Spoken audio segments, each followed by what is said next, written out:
And in addition to that, many other standards like locales for many of these languages. Similarly, we also worked in these intermediate applications, developing spell checkers, corpora, dictionaries, and many other interesting tools. And for last 2 to 3 years, we've actually been working on advanced technology, developing OCRs, text-to-speech systems, speech recognition systems, and machine translation systems. The advanced technology is still maturing, so some of these engines are reasonably stable for many of the scripts and languages, but for others, again, advanced technology, it's a continuous process, and we still continue to work on maturing them. So, and then taking taking this technology out to people, um, we've actually tried different models to train people. We've worked with different user groups and worked with different strategies. And I'm going to share some of that just now, but if you want more information, we can also talk after the session here, because it's just not enough time to cover everything here. So I'll talk very briefly about, there was a question earlier in the first session today on whether we should do Sinhala here or English. And there was a comment by Osama in his first presentation on the NGOs wanting to do all the data in English online. So we actually also wanted to investigate, we do localization, language technology. So question obviously comes to mind, why, is that really necessary? Can we just not do English and move on with it? So we actually wanted to go out to the people, rural children. That was one of the project which we did as part of my localization project.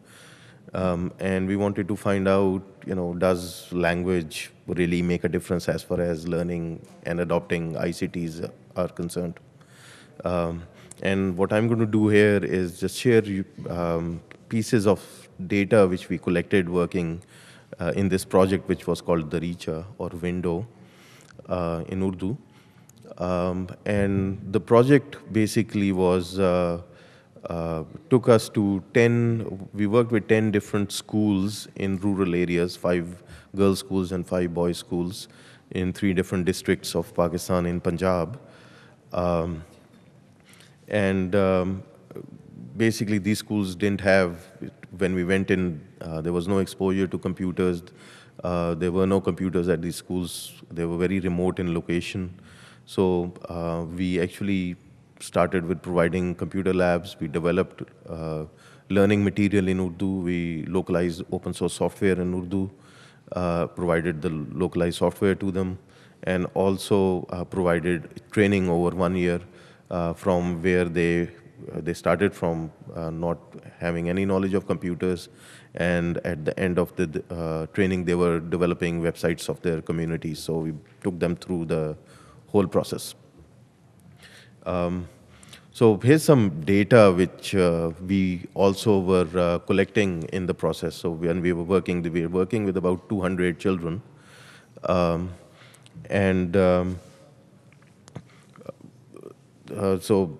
And the data was actually reasonably formally collected through different evaluation tools which we had designed. This data on the side, it's missing the title. It's actually student respondents. So these are 200 students, and we asked them whether they want to learn computers in Urdu or in English. And we asked them the same question in before the training started and after the training had ended after 9 months. If you see on the right first, it says training material at the bottom there. So the right 2 bars are actually on training material, and as far as the students were concerned, they're very clear that they want the training material in local language. So the gray is in Urdu and black is English. So everybody wants the gray. So training material, everybody is convinced. So they want training material in local language.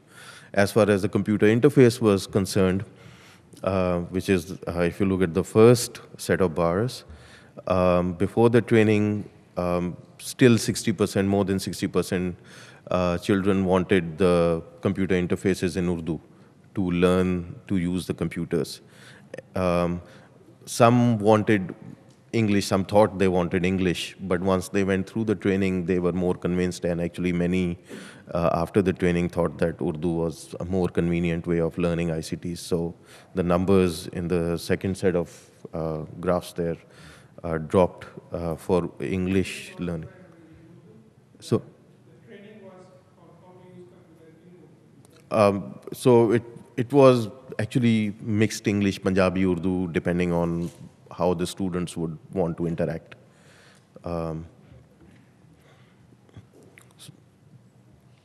so we asked the same questions to their teachers, students, teachers being, and the teachers actually also agreed with students as far as the training materials are concerned. So if you look at the two sets of bars on the right, even the teachers are convinced that if you're going to give them some written material, it has to be in Urdu. English, they would not comprehend.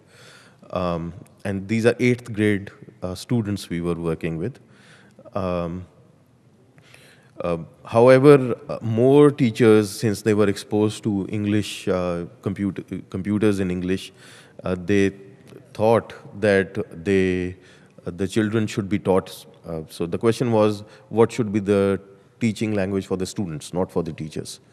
So the teachers thought that initially that the software should be in English, but after the training, having gone through the training, they also more agreed that the training actually should have been in Urdu. And the reason, one of the reasons the teachers, more teachers thought that the training should remain in English was because, not because it was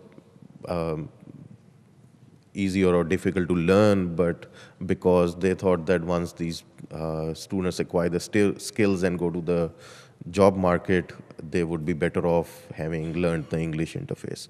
So it was not because of the learning context, but from a employability context where they were more concerned. We also not just asked for opinions, but actually documented some of the practice which was going on.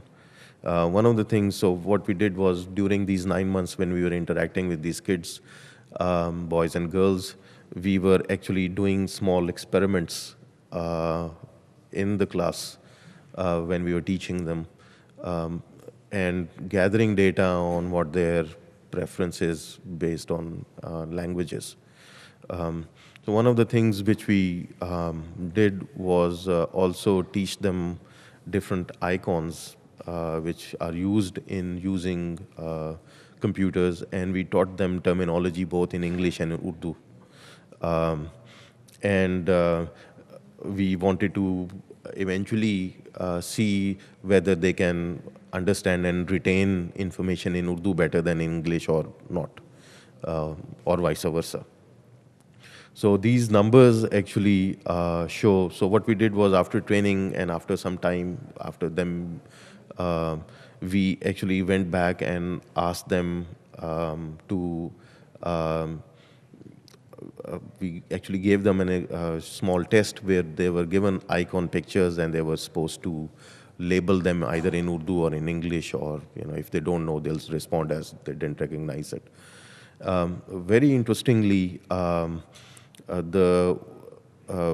most of the kids were able to recognize the Urdu version of those icons, so which actually shows that they have much better retention of the ICT interface in local language. So if you see 64%, so these numbers are translated in the pie chart, the numbers in the last row, and 64% of the respondents were able to recognize or remember what was taught to them in Urdu as far as icons are concerned, whereas only 16% were able to recognize the same icon names in English, and interestingly, 16% of them could recognize the icon names transliterated in Urdu, but still in English. So it's just changing the script, but not actually translating the meaning, which is actually quite interesting. So it's obvious from this particular data that it's really the meaning, not the script, which they are retaining. And if you actually translate it, it increases the retention. But if you only write it in Sinhala, but the word is still in English, it still doesn't work.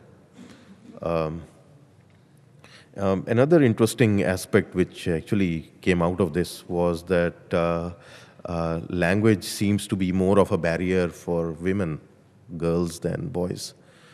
So there are some gender aspects there which are also highlighted.